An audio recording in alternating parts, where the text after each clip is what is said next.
Barack Obama in 2004 was totally unknown. People were saying, I don't know who this guy is. I wonder why they picked him. He had this reputation as a bit of an upstart, as sort of a young, rising figure in the party, but no one knew who this guy was. This was his chance to introduce himself to people. Tonight is a particular honor for me because, let's face it, my presence on this stage is pretty unlikely. My father was a foreign student, born and raised in a small village in Kenya.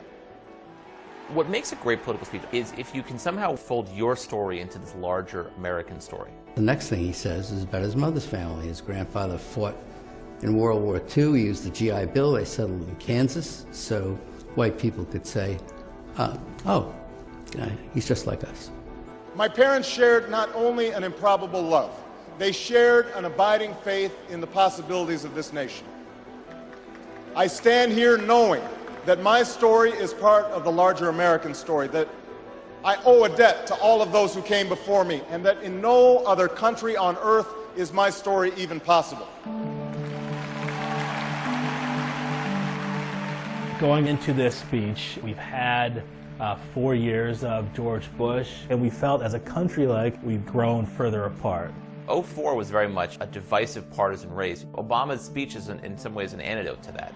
Alongside our famous individualism, there's another ingredient in the American saga, a belief that we're all connected as one people.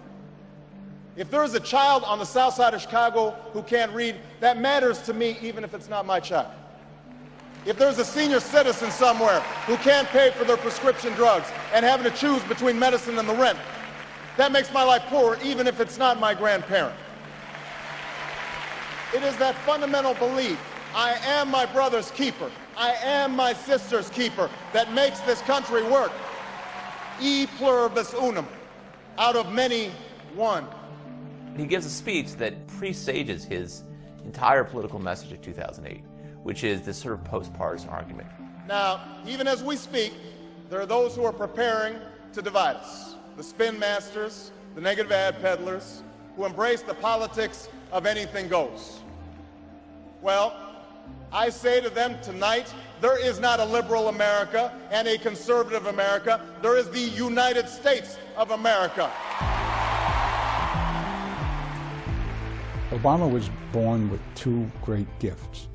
One is his mind, and the other is his ability to speak to large groups of people. There are three things that Obama does that really makes that speech effective. He wants concrete detail. He likes story. And he loves antithesis, the use of repetition and structure to show contrast. There is not a liberal America or a conservative America. There is one America. There is not a black America and a white America and Latino America and Asian America. There's the United States of America. The pundits like to slice and dice our country into red states and blue states, but I've got news for them too. We worship an awesome God in the blue states, and we don't like federal agents poking around in our libraries in the red states. We coach Little League in the blue states, and yes, we've got some gay friends in the red states. We are one people, all of us pledging allegiance to the Stars and Stripes, all of us defending the United States of America. The way he uses his hands, he actually points a lot and does a lot of this, and a lot of this, and a lot of that. In doing so, he gives off this sense of energy. I am new. I'm someone who is dynamic. And he doesn't do that so much anymore. He's a little more solemn and reserved when he gives speeches today, but I think it's more reflective of his office.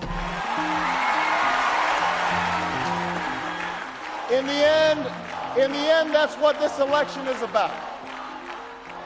Do we participate in a politics of cynicism, or do we participate in a politics of hope?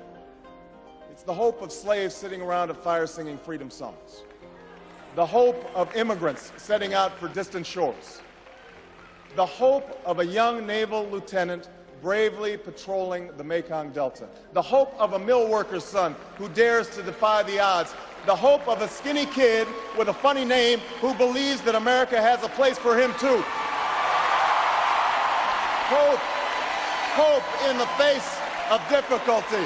Hope in the face of uncertainty. the audacity of hope.